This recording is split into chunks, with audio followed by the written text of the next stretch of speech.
선생님들 안녕하세요. 바닥입니다. 2022년 4월 8일 금요일 주식 시황 리뷰 시작하도록 하겠습니다. 먼저 지금 보시는 글이 중요한 이유는 주식으로 수익 내기 위해선 재료 분석이 필수입니다. 당일에 하한가를 갔던 종목, 하한가를 갔던 종목의 재료를 분석을 해야 돌파 매매를 하든지 눌림 매매를 하든지 매매에 참고를 할 수가 있습니다. 재료 분석은 어려운 일이기 때문에 제가 대신 해드리겠습니다. 카페 글을 보셔도 되고 지금 올려드리는 영상을 보셔도 괜찮습니다. 바로 보겠습니다. 이번 4월 8일 금요일날 키워드는 MI텍이 이제 매각 기대감으로 상승을 좀 했습니다. 그에 따라서 MI텍을 보유하고 있는 시너지 이노베이션도 같이 상승을 했는데 이 내용은 좀 뒤에서 한번 보고요. 일단 인수위에서 현대기아차 연구소 방문 소식에 항공, 도시, 교통 관련된 관련주들이 상승을 했어. 그 다음에 2차전지 관련된 종목들이 반등을 좀 하고 있고 하이잉크 코리아부터 이제 개별주들이 좀 반등이 나와주고 있는 그런 상황입니다. 첫 번째 MI텍 매각 진행이 미국의 보스턴 사이언티픽과 일본의 올림푸스 사이에서 눈독을 들인다는 소식의 강세입니다.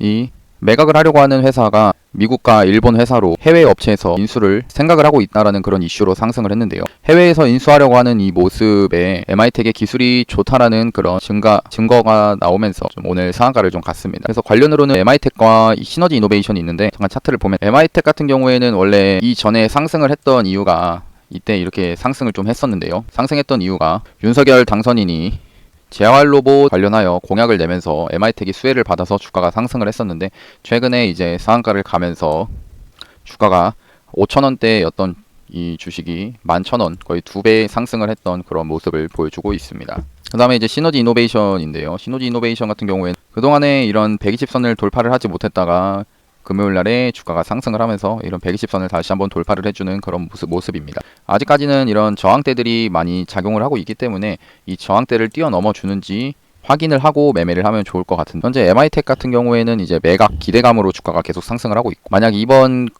거래가 성공적으로 끝이 난다면 시너지 이노베이션 같은 경우에 10배 이상의 차익을 거둘 수 있다라는 그런 전망입니다. 그래서 이게 이런 매각 기대감을 생각을 해봤을 때 MI텍도 물론 매각이 된다는 이런 이슈가 나오고 특히나 이런 해외 업체에서 인수를 생각한다라는 얘기가 나왔을 때 분명 주가가 추가적으로 상승할 요소는 존재합니다. 근데 일단 주가 자체가 단기간에 지금 옆에가 이제 주봉이고 오른쪽이 일봉인데 단기간에 이 5,000원에서 이제 11,000원까지 2배 이상 상승을 했을 때 일단 100%가 상승을 했는데 이런 구간에서 월요일 날에도 추가적으로 갭이 뜨면서 상승을 할 가능성도 있지만 일단은 주가상 좀 높은 구간이다라는 거를 인지를 하면서 매매를 하면은 좋을 것 같다라는 그런 말을 드립니다. 반대로 시너지 이노베이션 같은 경우에는 이제 매각을 하게 되었을 때 차익 실현 기대감이 존재를 하고 있기 때문에 이런 제가 선을 그었던 이 구간을 돌파를 하게 되면서 여기서 지지를 하는 그런 모습이 나오면은 이 종목을 한번 관심 종목에 넣어놓고 확인을 해볼 수 있겠다 생각합니다. 그 다음에 베셀 인수위에서 현대기아차 방문 소식에 상승을 좀 했는데 UAM 도시항공교통수단 사업 정부 지원 기대감으로 상승을 했습니다.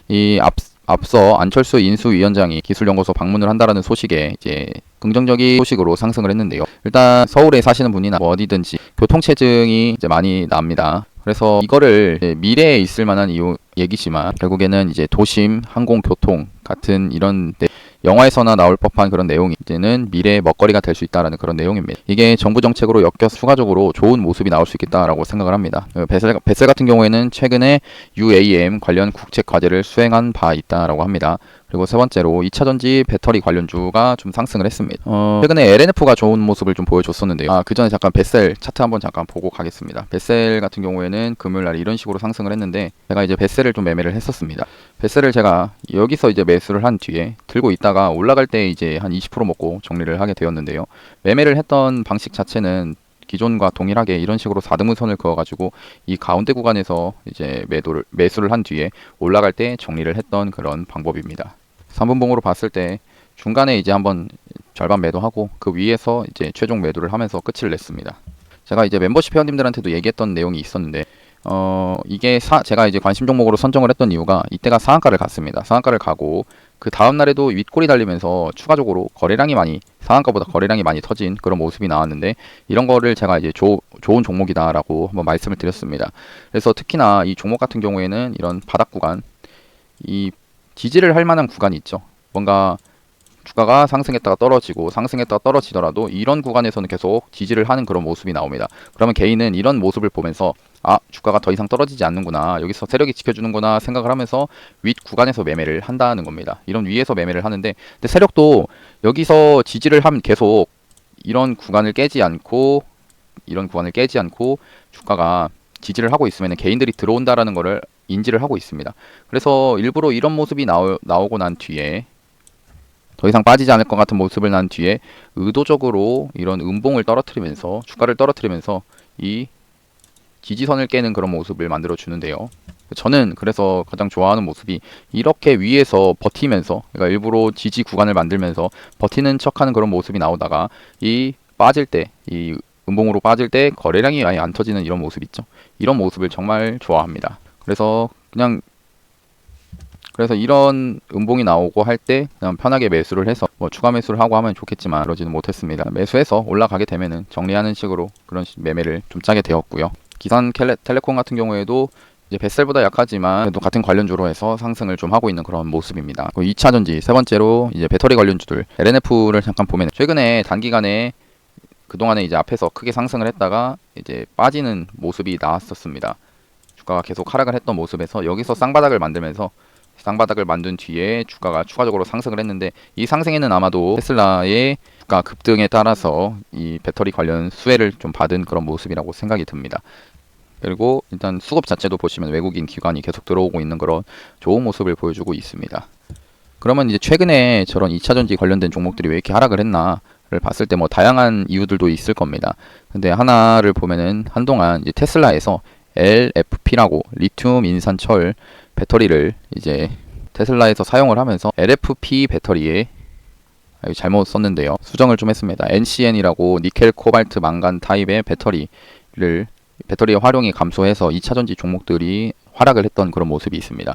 왜 이 배터리의 활용이 감소해서 하락을 했냐? 우리나라 배터리 업체는 주로 이런 NCM 타입의 배터리를 사용을 합니다. 그런데 이제 테슬라에서 LFP를 사용했던 이유가 MCN 배터리보다 가격이 20% 저렴하다라는 그런 내용들이 좀 있으면서 이런 가격 경쟁력이 이제 부족하다라는 이슈로 2차전지 우리나라 대부분 이제 배터리 업체들의 그 주가인 2차전지 쪽에 조정이 좀 심화가 되었습니다. 그래서 지금 봤을 때는 조정이 심해진 만큼 기술적 반등이라고 생각이 좀 드는 부분이 아까도 얘기했듯이 이 LFP 배터리의 가격이 싸다라는 이유로 현재 그 테슬라부터 해가지고 해외 이 전기차 생산 업체들은 LFP의 판매량이 증가를 하고 있는 그런 상황입니다. 현재 LNF 같은 경우에는 지금 주가로 봤을 때 주봉입니다. 이게 주봉이고요. 이게 일봉인데 주봉으로 봤을 때 한번 급하게 이제 상승을 하고 이제 하락을 합니다. 그러다가 다시 한번 반등이 나와주는 이런 상황에서 어떻게 보면은 이제 이런 바닥권 대비해서 많이 올라온 상황이라고 좀 보실 수가 있는데 가격적으로 조금 이제 좀 단기간에 고점 구간에 와 있지 않나라고 좀 말씀을 드립니다. 그래서 보유를 하고 계신 분들이라고 하면은 좀 물량을 좀 축소하는 것도 하나의 방법이 되지 않을까 싶고요. 이것도 이제 4등분선을 그어서 한번 보게 되면은 사실 나와서 뭐 이렇게 긋는다라고 생각할 수도 있는데 이 20주선이 여기 깨졌던 구간이 여기입니다. 여기서부터 그냥 편하게 이런 식으로 고점 대비해가지고 4등분선을 그어서 봤을 때 그러니까 이런 구간에서 반등이 나왔다 치면은 좀 제가 이제 말씀을 드렸던 게 이런 구간에서는 절반 정도는 이제 물량을 정리를 좀 하는 것도 괜찮겠다라고 이제 항상 주봉이 아니고 일봉에서 이야기를 했지만 결국에는 파동 원리로서는 이 주가가 일단은 고점인 거를 감안을 해서 여기서는 한번 절반 매도하고 그 다음에 이제 다시 돌파하는 거를 확인을 하면서 매매를 하는 것도 괜찮지 않나 생각을 합니다. 단기간에 일봉으로 봐도 단기간에 이제 이 5일선을 급하게 이렇게 좀 타면서 계속 상승을 이어가는데 이렇게 좀 급한 종목들은 언제든지 한번 이렇게 꺾일 가능성이 또 존재를 합니다. 예, 그런 것들을 좀 염두에 두셔서 그러니까 주가가 올랐는데 언제 팔아야 될지 모르고 해서 팔지 못하고 있는 상황에 있다가 갑자기 주가가 떨어지게 되면은 이제 좀 자괴감이 들고 합니다. 그러니까 어느 정도의 익절을 하는 것도 하나의 방법이라고 생각을 합니다. 뭐 분할로 매도를 하는 것도 좋겠죠. 물론 이렇게 얘기한다고 해서 제가 무조건 맞거나 하진 않습니다. 여기서 바로 전고점을 돌파를 하고 갈 수도 있는 겁니다. 근데 저는 일단 리스크에 대한 이야기를 좀 하게 되는 거고요. 그리고 이제 포스코 케미칼 같은 경우에는 그 양극재 포항 공장 착공식을 열었습니다. 그 생산시설 증가, 그러니까 생산량 증대 기대감으로 상승을 한 걸로 보여지고요. 한농화성 같은 경우에는 꿈의 배터리, 그러니까 전고체 배터리를 꿈의 배터리라고 이야기를 많이 합니다. 전고체 배터리를 쉽게 설명하면은 양극과 음극, 사이에서 이온을 전달을 해가지고 전류를 흐르게 하는 전해질이라는 게 존재를 합니다. 근데 이 전해질이 그동안에는 기존 배터리 액체로 되어 있는데 이 액체에서 고체화시킨 거를 전고체 배터리라고 합니다. 이 전고체 배터리의 장점, 화재 위험이 없습니다. 이 뉴스 내용을 잠깐 보면 완성차 업계 안정성 높은 전고체 배터리를 주목을 한다라는 그런 내용입니다. 내용을 잠깐 보면 액체 전해질 같은 경우에는 온도 변화로 인해서 배터리 팽창이 나올 수 있고, 그리고 누액 액체가 이제 바깥으로 빠져나가는 거죠. 누액 등으로 인해 폭발 가능성이 높지만 고체 전해질 같은 경우에는 구조적으로 안정적이고 폭발 위험이 낮다라는 장점이 있습니다. 또 고체 전해질은 에너지 밀도가 높아서 주행 거리를 획기적으로 늘릴 수 있다라는 그런 장점이 있는데, 이 얘기가 뭐냐면 에너지 밀도라는 게 이 액체 전해질 같은 경우에는 원활한 배터리 성능을 내기 위해서 액체 전해질을 사용할 때 다량의 이 액체 전해질이 필요하게 됩니다. 그래서 그리고 액체를 이제 이 양극과 음극을 나누기 위해서 분리막이라고 되어 있는 이 놈이 필요한데, 이게 있음으로써 이 불필요한 놈이 있기 때문에 에너지 밀도가 떨어진다라는 겁니다. 근데 이 전해질을 고체로 바꾸게 되면 분리막이 필요가 없어집니다. 그렇기 때문에 에너지 밀도가 좀 높아진다라는 그런 내용인데, 특히나 최근에 이제 GM과 현대차에서 그 전기차 화재 사고가 지금 반복이 되면서 지금 연이은 리콜이 나오고 있습니다. 그 완성체 업체에서 전고체 배터리를 필요로 할 수밖에 없다라는 그런 내용입니다. 그래서 이제 관련돼가지고 전고체 배터리를 생산하는 그러니까 연구를 하고 있는 한농화성이 추가적으로 좀 상승이 나오고 있는 그런 상황이고, 에코프로비엠 같은 경우에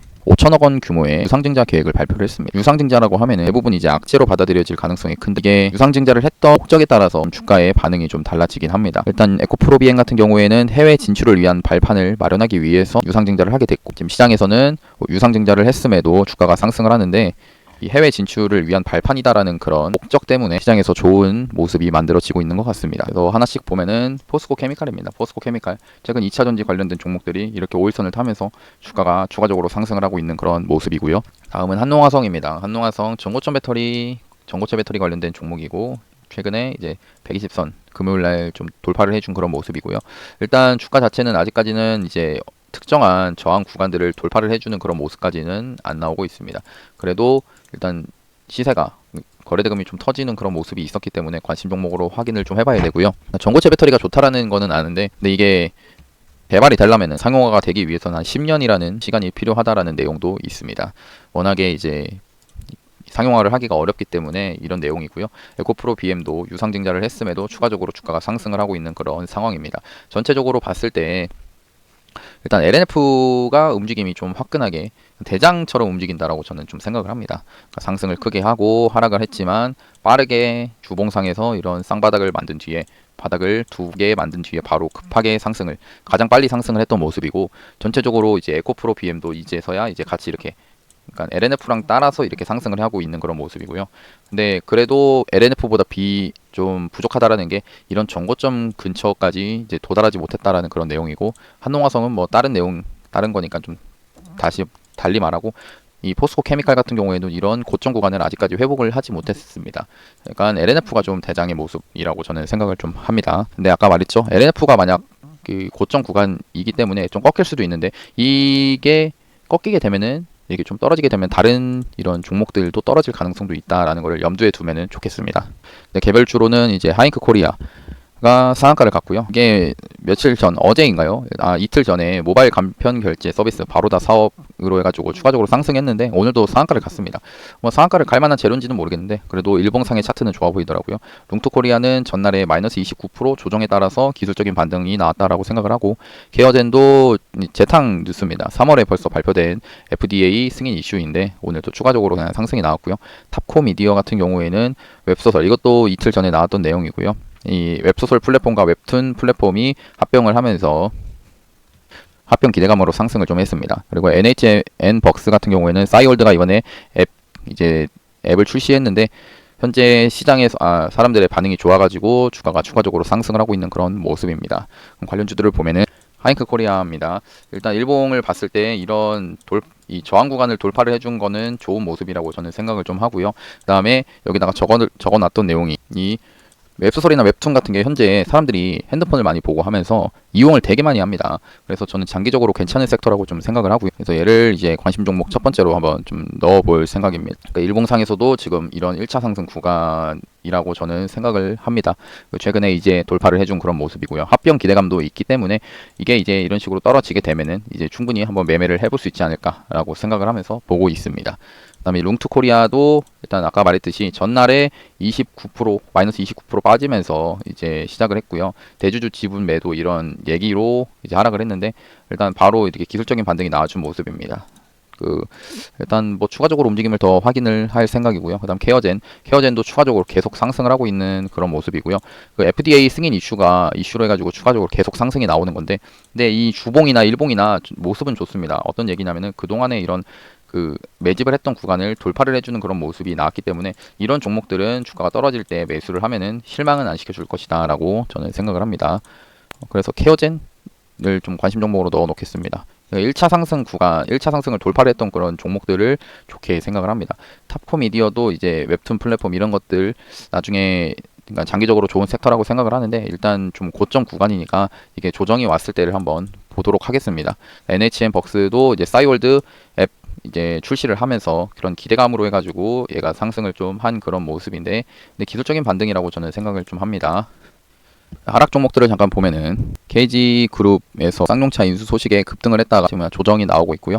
광림 같은 경우에도 마이너스 7% 하락을 했는데 쌍방울 그룹에서 쌍용자동차 인수 소식에 급등했다가 조정이 나오고 있습니다. 근데 금요일날 시간 외에서 인수 의향서를 제출했다라고 하면서 광림이 시간 외에서 4.6%, 쌍방울이 7.8%가 상승을 하고 있는 그런 모습이 나오고 있습니다. 그러면은 오늘 이제 주식시황 리뷰는 이렇게 마치도록 하겠습니다. 영상이 도움이 되셨다면 구독하고 좋아요, 알람 설정까지 눌러주시면 감사하겠습니다. 감사합니다. 바닥이었습니다.